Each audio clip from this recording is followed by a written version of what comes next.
Bienvenidos a un nuevo episodio de El Sonido de la Lluvia Podcast. Hoy hablaremos sobre un tema muy importante, agricultura regenerativa. Comencemos.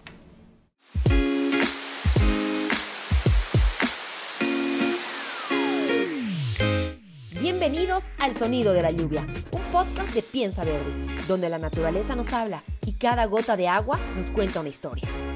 En esta temporada viajaremos al corazón de la Amazonía, el pulmón del planeta, un territorio de vida, misterio y resistencia. Expertos, influencers, periodistas, líderes de opinión, todos debatiendo sobre un mismo tema, porque entender la Amazonía es escuchar su sonido. Te invitamos a que sigas el podcast El Sonido de la Lluvia. Gracias por acompañarnos y estamos listos para empezar con este episodio Agricultura Regenerativa. Y para esto nos acompañan dos personas importantísimas para nosotros, así que voy a pasar por favor a darles la bienvenida. Está con nosotros Hermes Justiniano. Él es fundador de dos importantes organizaciones, FAN y FCBC, que son miembros de Piensa Verde. Hermes, muchísimas gracias por acompañarnos. Bienvenido.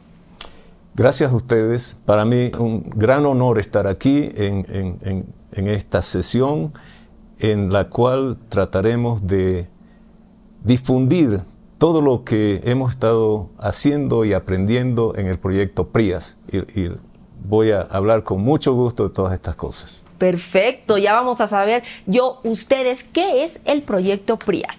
Pero bueno, también para conversar y saber todo sobre estos temas nos acompaña Priscila Quiroga. Pri, muchísimas gracias por estar con nosotros, periodista, abogada, productora, ella es todóloga. Pri, bienvenida. Gracias, Vale, gracias por esa presentación, gracias Hermes por permitirnos compartir sus conocimientos, porque definitivamente creo que la información y el conocer los temas nos van a ayudar a hacer una mejor sociedad y tomar mejores decisiones en torno a la agricultura, el ganado, bueno, muchísimos temas que vamos a tratar, ¿verdad, Vale? Exacto, Pri. Estábamos hablando antes, detrás de cámaras, preguntando muchas cosas a Hermes sobre esta temática que es tan importante para todos nosotros. Así que bueno, estamos listos para arrancar con la primera pregunta de hoy. ¿Están listos los dos? Sí, listísimo. Perfecto, entonces, arrancamos con... Si tuvieran que describir la agricultura regenerativa en 3 palabras, ¿cuáles serían esas 3 palabras? Serían aplicaciones a la agricultura y la ganadería basadas en la naturaleza, soluciones basadas en la naturaleza. Esas son las palabras. Soluciones basadas en la naturaleza. ¿Y a qué me refiero con esto? Cuando uno ve un bosque natural, saludable, pristino, puede ver que hay muchas especies de árboles grandes, arbustos, malezas, y todo esto viviendo en una armonía total, de manera que se genera un suelo de tierra negra, como llamamos, suelo muy fértil, muy productivo, que almacena agua de lluvia, que luego deja correr suavemente el agua, se crean los arroyos, los ríos, y los ecosistemas funcionan en gran armonía. Cuando los agricultores y ganaderos desmontan, tumban y queman todo, y de repente siembran una sola especie, maíz, soya, lo que fuera, y luego otro monocultivo, otra sola especie, y eso lo repiten por varios años, se produce una terrible degradación del suelo. Se mata el suelo, el componente vivo, el componente biológico de la tierra, del suelo, se mata. Se lo debilita enormemente y entonces la producción decae de muchas toneladas o kilos a muchísimo menos. Entonces lo que tratamos de hacer con este proyecto es regenerar esos suelos y mantener los suelos que están medianamente buenos para que no se regeneren. Dicho de otra forma, queremos darle sostenibilidad a la agricultura y la ganadería. Y esta sostenibilidad debe durar por años, décadas, generaciones. Claro. Queremos que los agricultores se enamoren de su suelo, porque está siendo cada vez más productivo y no intente venderlo por improductivo. Entonces es una solución de fondo y no de forma. y es muy sencilla después de todo, como lo voy a explicar. Lo voy a explicar más adelante. Perdón, yo tengo una consulta claro. sobre esto que me parece muy importante. Alguna vez lo escuché. La decisión de un agricultor de utilizar una parcela o un lugar de la tierra para plantar una cosa, dejar descansar esa y utilizar otra, es fundamental, porque algunos dicen, no, pero es que si no planto acá voy a perder esa cosecha. Esto tiene que ser parte de una planificación. Es fundamental. El descanso en todos los seres vivos es fundamental. Así como nosotros dormimos en las noches y nos regeneramos, nuestro cuerpo se regenera, nuestro cerebro se regenera, las plantas hacen lo mismo, pero no lo hacen de la forma como nosotros, lo hacen en periodos más largos.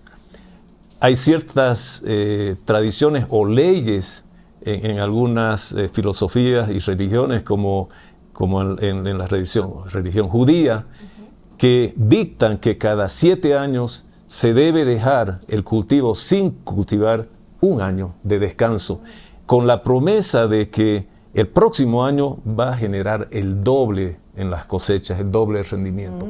Y aplicando un poco ese sistema y esa técnica, tenemos la seguridad de que va a ocurrir lo mismo con descansos a veces mucho menores de meses, de pocos meses, 3 a 6 meses, e idealmente de 1 año cada cierto número de años.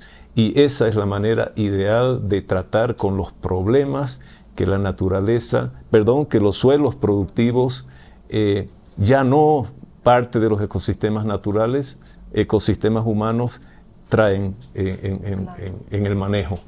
Interesante. Es importante el descanso. Claro. Como dice, claro, Hermes, para todo ser vivo es importante descansar. Muchísimas gracias por la explicación. Vamos a ir, bueno, como todos saben, el formato del podcast es interactuar también con la gente, con nuestros invitados, interactuar con la gente, con nuestros seguidores en las redes sociales, y hemos lanzado una serie de preguntas en las redes, en nuestro Instagram, en nuestro Facebook, que era una trivia. Así que vamos a ver sobre el tema que han respondido y vamos con la primera pregunta de hoy. Vamos a verla, por favor, en pantallas. Y la pregunta sería, ¿cuál es el objetivo principal de la agricultura regenerativa? Tenemos 3 opciones. La opción A, aumentar el uso de fertilizantes sintéticos. Opción B, restaurar la salud del suelo y biodiversidad. Y la opción C, maximizar la producción a cualquier costo. ¿Cuál creen que es la respuesta correcta? Vamos a ver primero qué nos han dicho en las redes, ¿les parece? A ver. Sí, a ver, veremos qué ha respondido la gente en las redes. Vamos a verlo, por favor, en pantalla. Ahí está. Miren, la mayoría se fue por la opción B. Y la respuesta correcta era la B. Sí, ¿no? Es que creo que Restaurar todos tenemos, y me gusta mucho que la gente entienda el concepto, claro, porque a veces el no entender los conceptos pone en riesgo a quien quiera introducirse en ese campo. Entonces las explicaciones de expertos nos ayudan a entender esto. Son términos que a veces no los utilizamos diariamente o no los conocemos porque no es nuestro sector, pero qué importante es conocer esto también, Hermes. Sí, sí. ¿No? Es muy interesante que la población está bien ubicada, sí, y desea lo mejor para el futuro. Y la pregunta que se harán siempre es, ¿y cómo lo hacemos? Es la misma pregunta que se hace el agricultor o el ganadero, que a menudo cae en una espiral degenerativa de sus suelos, de sus recursos naturales, y no sabe cómo reaccionar.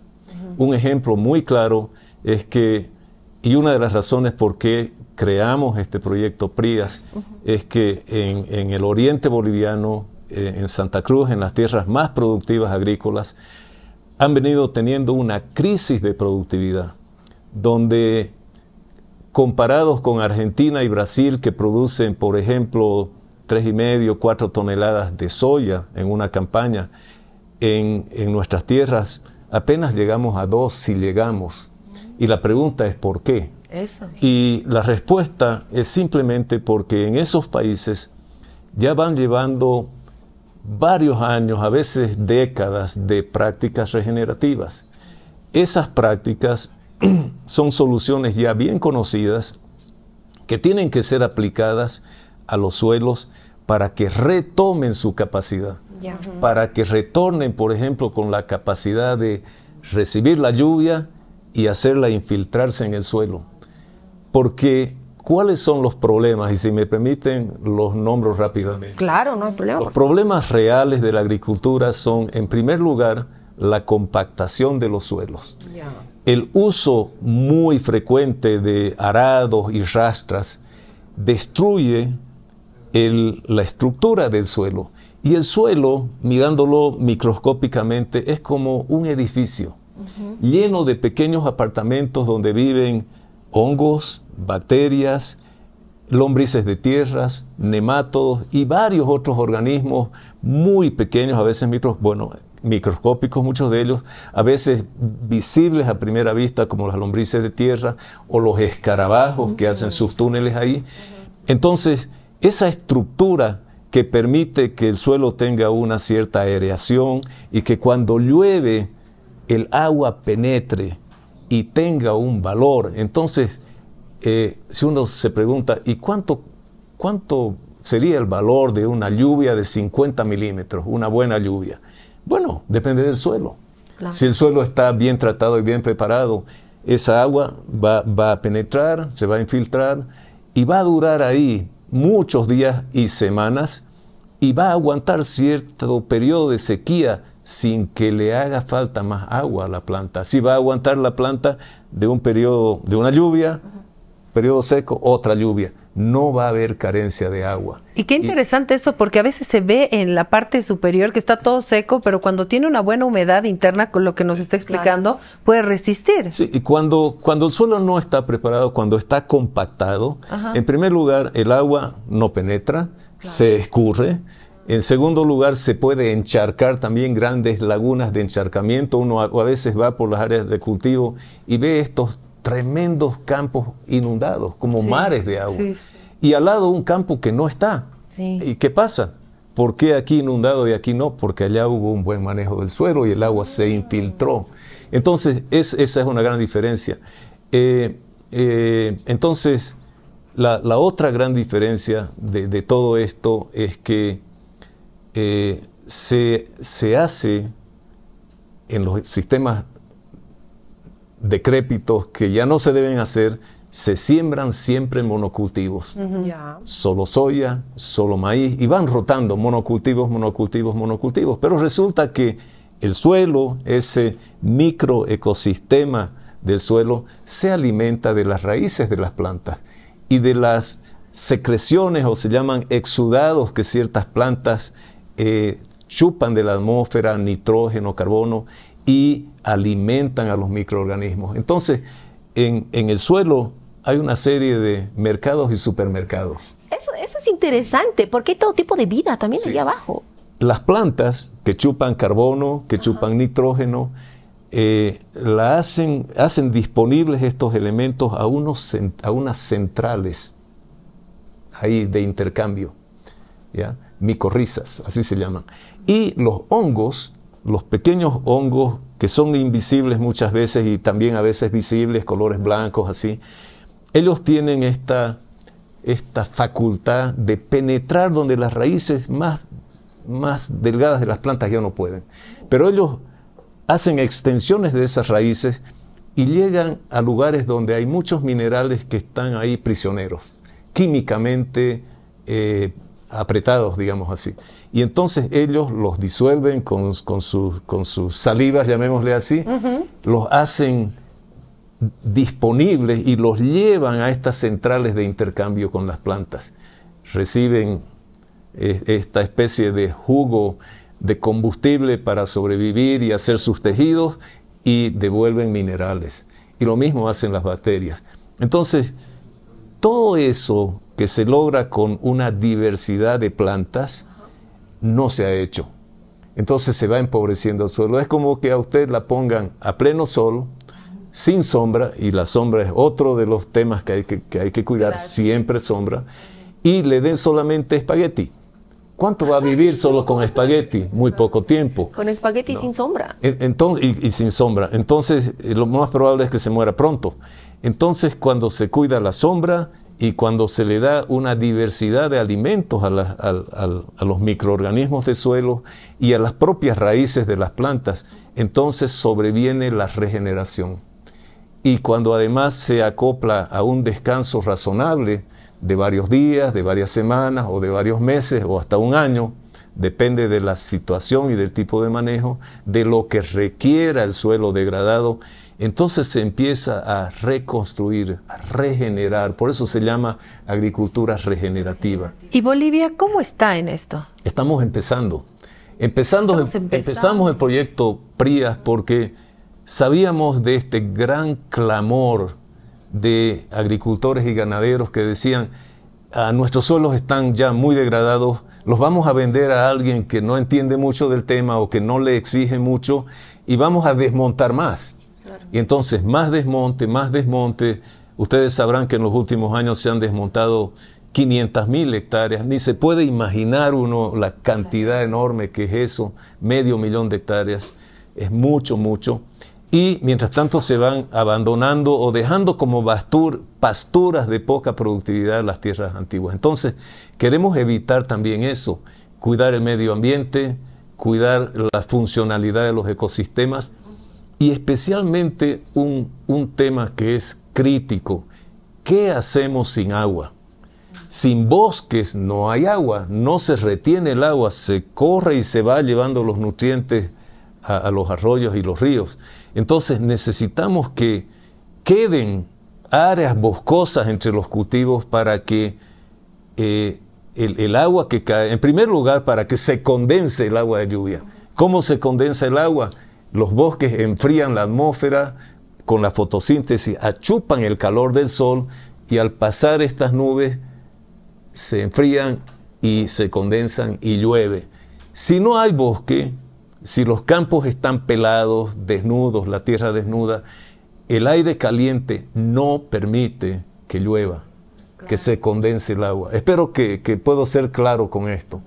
Y entonces, al no llover, por más que invirtamos en la mejor maquinaria, en las mejores semillas, en el mejor manejo y en las mejores ideas, si no hay agua, estamos mal, ¿ya? Hay un calentamiento global porque todos quemamos combustible, deforestamos y tenemos industrias muy generadoras de CO2, como sabemos, y ese es un aspecto, pero nosotros podemos mitigar y de alguna manera revertir esos efectos haciendo producción sostenible regenerativa. Bien.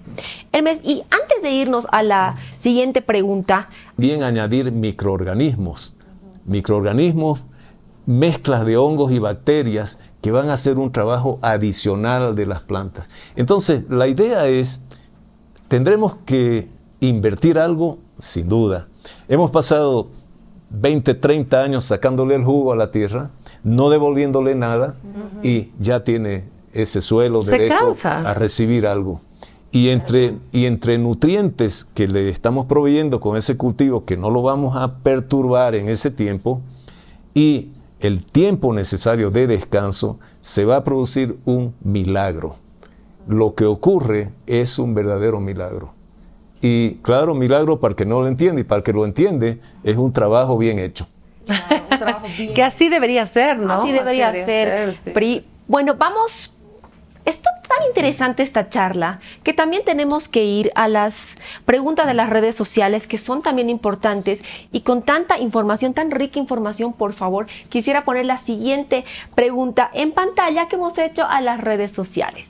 Ahí está la pregunta 2. ¿Cuál es uno de los mayores desafíos para la agricultura regenerativa en Bolivia? Tenemos ahí las opciones: falta de conocimiento y capacitación, la opción A.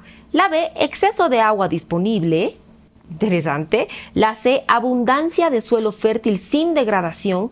Y la D, apoyo total de las grandes industrias agrícolas. A ver qué han respondido en las redes sociales. ¿La A? ¿Qué crees que es, Pri? Yo creo que es la A. ¿Falta de conocimiento y capacitación? Yo creo que es la A, no sé, a ver. Bueno, Hermes, él nos va a dar, ahí está, exactamente, era falta de conocimiento y capacitación. Cambiar esa falta de conocimiento es importantísimo. De hecho, vulgarmente decimos, los agricultores y ganaderos deben cambiar el chip. Su entendimiento de cómo funciona el suelo debe cambiar. ¿Por qué? Porque anteriormente o hasta ahora los productores han cuidado dos de los tres elementos importantes en la productividad. En primer lugar, sí han cuidado de alguna manera de la siembra directa, la siembra sin perturbación. Ya se conoce de hace 35, 40 años en Santa Cruz la siembra directa. Muchos la han cuidado, muchos no. Hay actores como los menonitas que no la conocen o no se han convencido de la. En segundo lugar, eso es para cuidar la estructura del suelo. La parte química, han conocido y conocen muy bien la parte química, y a los estudiantes y a los nuevos o los profesionales en agricultura se les enseña mucho sobre la parte química, y eso es muy bueno porque es un componente absolutamente importante. Lo que ha sido tremendamente descuidado, olvidado, es la parte biológica. Lo que les he estado diciendo anteriormente, hongos, bacterias, raíces de plantas, todos los microorganismos en el suelo son lo que le da la fertilidad y la productividad y la sostenibilidad a los suelos. Y cambiar ese entendimiento, no voy a decir olvidar lo anterior, pero dejar un gran espacio, una apertura para que venga la parte biológica con mucha fuerza y algo que quiero enfatizar, esto no se debe hacer de manera tibia, no se debe hacer, sí voy a poner solo siembra directa, o sí, voy a probar alguna mezcla de cultivos que me vaya a sacar las hierbas o controlar las hierbas. No, hay que ser apasionado y completo en este tratamiento, porque si no, no va a funcionar bien y vamos a desmayar. De hecho, les ha pasado a muchos agricultores en el pasado que han tratado una o dos o tres de estas prácticas y no les ha funcionado. ¿Sería un problema de las universidades también? Es un problema de las universidades.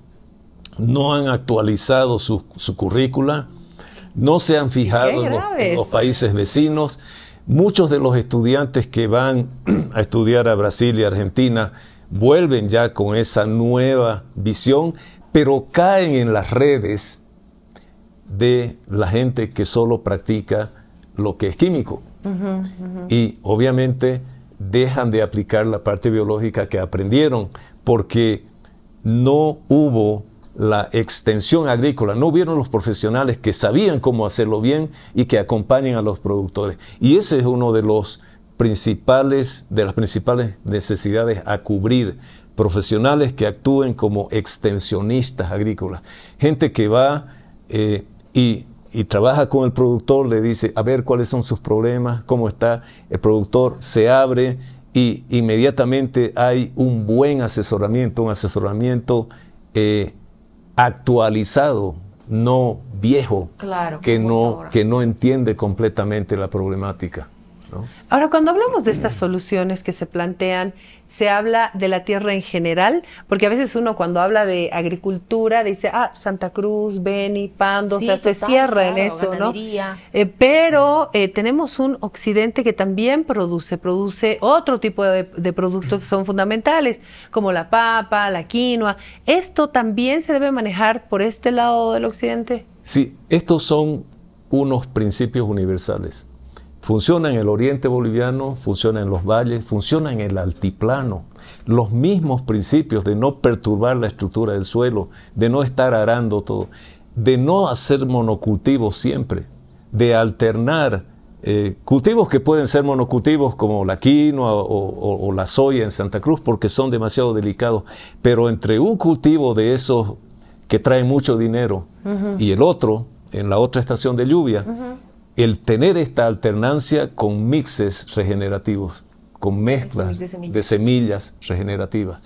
Y todo esto requiere cierta adecuación a los equipos. La sembradora debe ser modificado de alguna forma que pueda llevar esta mezcla de semillas de diferentes tamaños, lo cual no está tan bien, para lo cual no está tan bien preparado el agricultor, porque sus sembradoras se calibran solo para sorgo, solo para soya, para ginasol, pero cuando toca sembrar esta mezcla, tienen que hacer alguna modificación pero vale la pena.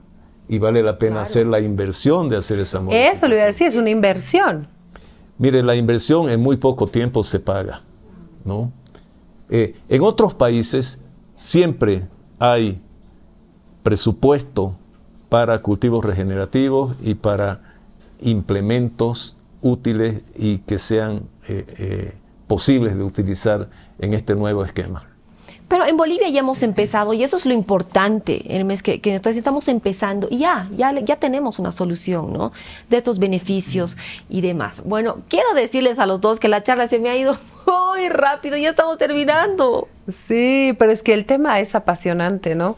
Y lo que decíamos al principio, el conocimiento es fundamental, la información es vital para que la gente pueda utilizar estos nuevos sistemas, esta actualización que hay o estas nuevas técnicas para mejorar su producción, la parte agrícola que tanto necesita el mundo, no solo Bolivia, el mundo. Así que para mí ha sido un gran placer aprender de un experto. Muchísimas gracias, Hermes.